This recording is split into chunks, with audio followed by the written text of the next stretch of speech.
খন্দকার মোহাম্মদ শামসুল আরিফিন আবুল হায়াত গোলাম মাহবুব, ডাকনাম রবি। পুরো নামটি আপনার, এই নামটি কে রেখেছিল? নামটি রেখেছেন আমার মায়ের নানা।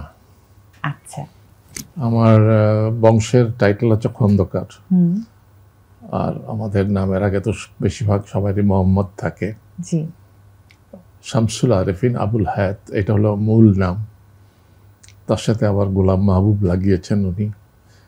আর রবি ডাকনাম এটা আমার বাবার দেওয়া নাম।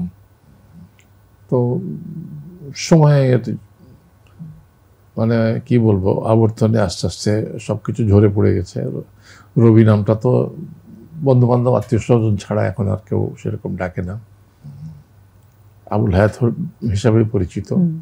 আর শামসুল আরিফিন এটা সার্টিফিকেটে আছে, তাও এস ফুল স্টপ এ, ওই certificate name S full stop A full stop Abul Hayat, শুধু হায়াত নামেই পরিচিত। এখন কেউ আপনাকে রবি বলে ডাকে? হ্যাঁ, ডাকে।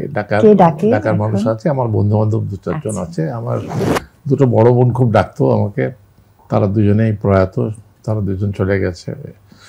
আমার বন্ধু বান্ধবরাই ডাকে, এবং আমার কিছু জুনিয়র বন্ধু আছে পাড়ার, আমার যারা ছিল একসাথে আমরা থাকতাম, রবি ভাই ডাকটা, তাদের কাছে আমি পরিচিত। আমার আত্মীয় স্বজন যারা, ছোট ভাই বোন যারা আছে, কিছু বেঁচে আছে যারা, রবি ভাই, এটা আমার পরিচিতি।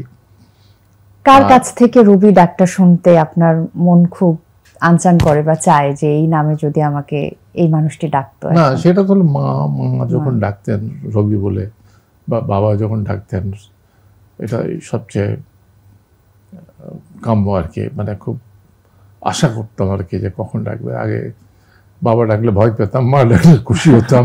তারপরেও ওই ডাকগুলো শোনার জন্য এখনো মনটা আনচান করে। আর মজার কথা বলি আমি, যে এই আমার আরেকটি নাম দিয়েছিলেন গোলাম মুস্তাফা, আমাদের কিংবদন্তি অভিনেতা। উনি আমাকে একদিন ডাকছিলেন আর কি, জীবনবাবু, ও জীবনবাবু শোনেন। আমি বলি, মুস্তাফা জীবনবাবু কাকে ডাকছেন? আমি তো জীবনবাবু না। বলে, আপনার নাম তো হায়াত নাকি? আমি বলি, হ্যাঁ। হায়াত মানে কি? হায়াত মানে তো জীবন। তো ওনার কাছে আমি মাঝে মধ্যে জীবন নামটা শুনতাম আর কি। অদ্ভুত। সেই মানুষটিও তো পরপারে পাড়ি জমিয়েছেন, জীবন থেকে আসলে সময় চলে যায়। হ্যাঁ, পছন্দের নাম ছিল তার। আমি এই জন্মের কয়েক বছর, 2-3 বছর আগে বোধহয়, 3 বছরই হবে বোধহয়, রবীন্দ্রনাথ মারা গেছিলেন। তো আমার বাবার খুব শখ ছিল যে তার ছেলে হলে নাম রাখবেন রবি।